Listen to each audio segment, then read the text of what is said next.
Halo saudara dimanapun Anda berada, Anda sedang menyaksikan Live Real Count Pemilu 2024 bersama saya Sandi Yuanita. Kami akan menampilkan sejumlah berita terkait pemilu dan tentunya data terkini mengenai Real Count Pilpres 2024. Majelis Pertimbangan Partai Persatuan Pembangunan atau PPP menanggapi soal melesatnya suara Partai Solidaritas Indonesia atau PSI. Pihaknya juga mendesak Komisi Pemilihan Umum atau KPU dan Badan Pengawas Pemilu atau Bawaslu untuk memberi atensi dan tindak lanjut atas kenaikan suara PSI tersebut. Jika tidak, DPP PPP akan meminta hal ini sebagai bagian yang termasuk dibongkar di hak angket pekan ini.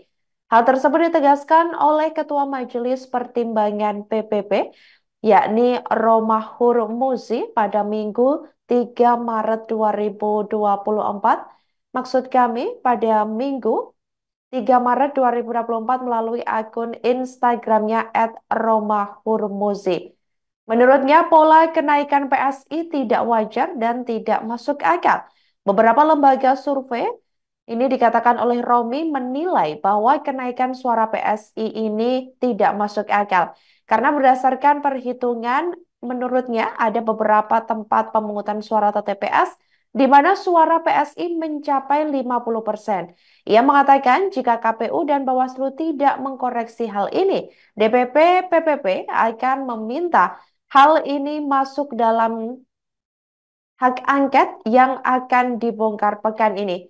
Dikatakan Romi, suara PSI yang dipimpin anak Presiden Joko Widodo tersebut, yakni Kaisang Pangarep, mendapat 3% atau 2.291.882 suara, yakni saat pengumpulan data 540.231 TPS dari total 823.236 TPS atau 65,62%. Pada saat bersamaan, suara PPP yakni mencapai 3.037.760 atau 3,97%. Kenaikan tersebut dinilai tidak wajar karena PSI memperoleh 19.000 suara dari 110 TPS dalam waktu 2 jam, berarti rata-rata 173 suara per TPS. Mantan Ketua Umum PPP tersebut menegaskan bahwa jumlah suara per TPS hanya 300 suara dan partisipasi pemilih ini rata-rata 75%. Adapun suara sah setiap TPS hanya 225 suara. Artinya PSI menang 77% di 110 TPS.